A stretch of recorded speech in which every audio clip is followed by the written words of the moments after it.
నమస్తే, welcome to మా Telangana news. Bhuvanagiri నియోజకవర్గం రానున్న పార్లమెంట్ ఎన్నికల్లో తెలంగాణలో బీజేపీ 10 స్థానాలు గెలుచుకుంటుందని బీజేపీ మాజీ ఎమ్మెల్సీ రామచంద్రరావు ధీమా వ్యక్తం చేశారు.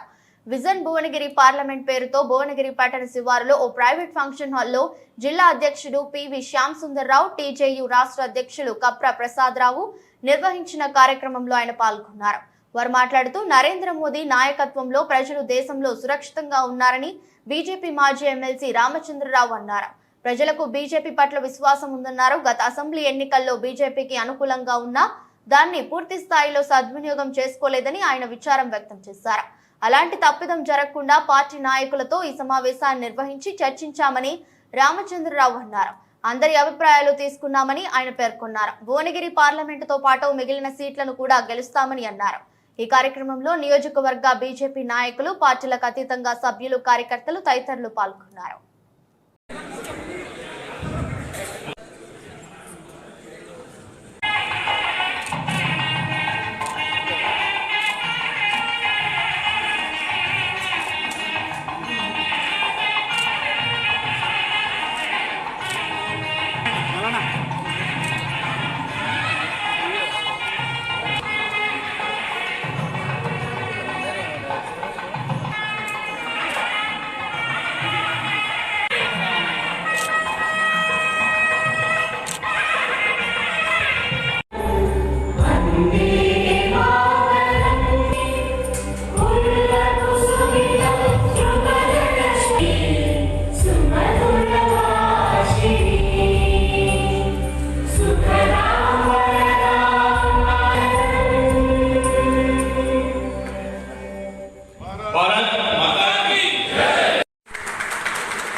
అలాగే ఏదైతే ప్రభుత్వాల సహకారంతో ఏ విధంగా మన పాత్రను అభివృద్ధి చేసుకోవాలని అన్ని పార్టీలకు వచ్చే విధంగా మరి ఈరోజు ఈ విధంగా కార్యక్రమానికి ముఖ్య అతిథిగా వచ్చేసినటువంటి సమస్యలను మనం మాకు ఇప్పటివరకు చేసిన పనిపడి మాకు కొంచెం అవగాహన ఉన్నా ఇంకా తెలుసుకోవాల్సిన అవసరం ఉంది.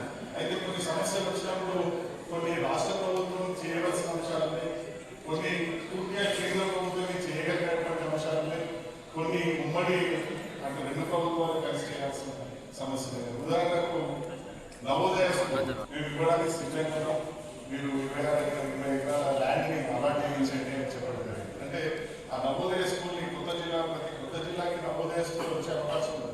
ఇవ్వడానికి కేంద్ర అంటే ప్రభుత్వాలు సిద్ధంగా ఉన్న ఈ సమన్వయ లోపం వల్ల, కలిసి పనిచేయకపోవడం వల్ల కొన్నిసార్లు కొన్ని రావాల్సిన పథకాలు కూడా పోతున్నటువంటి పరిస్థితి. నవోదయ స్కూల్ చూస్తే రాష్ట్ర ప్రభుత్వం ప్రపోజల్ ఇస్తే కేంద్రం ఇవ్వడానికి సిద్ధంగా ఉంది. రెండు కలిసి పనిచేస్తే మన జిల్లాకు నవోదయ స్కూల్ వచ్చే అవకాశం ఉంది. అలా ఏర్పడిన కొత్త జిల్లా కూడా అవకాశం ఉంది. మరి మిషన్ భువనగిర్ అనేటటువంటి ఒక కార్యక్రమము జిల్లా అధ్యక్షుడు భారతీయ జనతా పార్టీ శ్యామ్ సుందర్ గారు, అదేవిధంగా కప్ర ప్రసాద్ గారు దాని అధ్యక్షుడు వహించారు. ఈ యొక్క కార్యక్రమంలో భువనగిరి పార్లమెంట్లో ఉన్నటువంటి అనేక సమస్యల గురించి చర్చించారు. రేపు భారతీయ జనతా పార్టీకు మనం ప్రభుత్వానికి ఏర్పాటు చేయడానికి మనము భువనగిరి నుంచి మద్దతు పలకాలే కేంద్రంలో అనేటటువంటి ఆలోచనతో ఈ సభకు చాలామంది భువనగిరి నియోజకవర్గంలో ఉన్న మేధావులు రావడం జరిగింది. ఈ మేధావులందరూ కూడా ఈరోజు చాలామంది వారి యొక్క అభిప్రాయం చెప్పారు. నిజంగా ఈరోజు భారతదేశము నరేంద్ర మోదీ గారి యొక్క నేతృత్వంలో సురక్షితంగా, అదేవిధంగా అభివృద్ధి బాటలో నడుస్తున్న విషయాన్ని మనం అందరూ కూడా గుర్తించడం జరిగింది. నాకు పూర్తి నమ్మకం ఉంది, రాబోయేటటువంటి పార్లమెంట్ ఎన్నికల్లో భువనగిరితో పాటు తెలంగాణలో 10 సీట్లు భారతీయ జనతా పార్టీ గెలుచుకుంటుంది.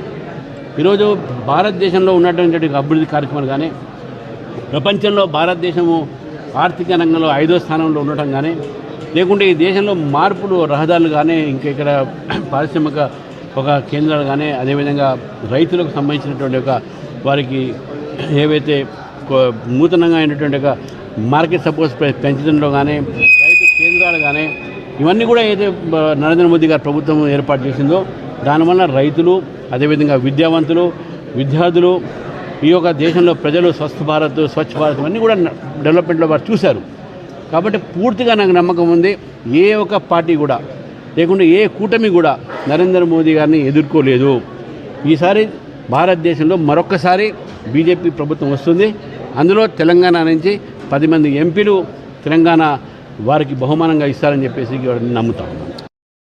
ఈ పార్లమెంటు ప్రాంతాన్ని, ముఖ్యంగా భువనగిరి ప్రాంతాన్ని, చుట్టుపక్కల ప్రాంతాన్ని ఏ విధంగా మరి కేంద్ర ప్రభుత్వ సహకారంతో మోడీ గారి నాయకత్వంలో మరి అలాగే ఇక్కడ ఉన్నటువంటి ప్రజలతో మమేకమై ఏ విధంగా ముందుకెళ్ళాలి, ఎలాంటి సమస్యలపై దృష్టి పెట్టాలి, వేటిని ప్రయారిటైజ్ చేయాలి, ఏవి ప్రజలను బాధిస్తున్నాయో తెలుసుకునే దాంట్లో భాగంగా ఈరోజు భువనగిరి అసెంబ్లీలో భువనగిరి పార్లమెంట్కి సంబంధించినటువంటి విజన్ 24 కార్యక్రమాన్ని నిర్వహించడం జరిగింది. దానికి రామచంద్రరావు గారు ఎక్స్ఎమ్మెల్సీ వారు ముఖ్య అతిథిగా రావడం జరిగింది. వారి సమక్షంలో ఎంతోమంది మేధావులు ఇక్కడ ఉన్నటువంటి సమస్యలు, భువనగిరి టౌన్లో ఉన్నటువంటి డ్రైనేజ్ ప్రాబ్లమ్స్ అయితేనేమి, ఇక్కడ ఉన్నటువంటి రహదారుల ప్రాబ్లం అయితేనేమి, ముఖ్యంగా ఇక్కడ ఉన్నటువంటి మూసీ నది కాలుష్యం అయితేనేమి, ఇక్కడ ఉన్నటువంటి పంటల సమస్యలు అయితేనేమి, అలాగే వాటితో పాటు ఇక్కడున్న సమస్యలతో పాటు ఇక్కడ ఉన్నటువంటి పొటెన్షియల్, ముఖ్యంగా ఇక్కడ టూరిజం ఏ విధంగా డెవలప్ చేయొచ్చు, ఇక్కడ ఉన్నటువంటి టెంపుల్స్ని అభివృద్ధి చేయడం వల్ల ఇక్కడ ఏ విధంగా ఉపాధి కల్పన జరుగుతుంది, ఇక్కడ ఐటీ రంగానికి సంబంధించినటువంటి ఎంత పొటెన్షియల్ ఉంది, ఇక్కడ ఉన్న విద్యా సంస్థలు కానీ వీటి వల్ల ఇక్కడ ఉన్నటువంటి యువకులకు ఏ విధంగా అవకాశాలు తేవచ్చో వారు చర్చించడం జరిగింది. వాటిని అన్నింటినీ క్రోడీకరించి ఒక విజన్ డాక్యుమెంట్ని రూపొందించడం జరుగుతుంది. అలాగే ఈ కార్యక్రమాన్ని 7 అసెంబ్లీ సెగ్మెంట్లో కూడా నిర్వహిస్తూ మరి చివరిగా భువనగిరి పార్లమెంట్కి సంబంధించినటువంటి ఒక విజన్ డాక్యుమెంట్ రూపొందించి ఏది కేంద్ర ప్రభుత్వం సహకారంతో సాధించుకోవాలి, ఏది రాష్ట్ర ప్రభుత్వంపై ఒత్తిడి తెచ్చి తీసుకురావాలి, ఏవి ఇద్దరితో కలిసి పనిచేయాలనే దానిపై ఒక కార్యాచరణ రూపొందించడం జరుగుతుంది. దాని ద్వారా ఇక్కడ ప్రాంతాన్ని అభివృద్ధికి బాటలు వేస్తాయని గట్టిగా విశ్వసిస్తా ఉన్నాం.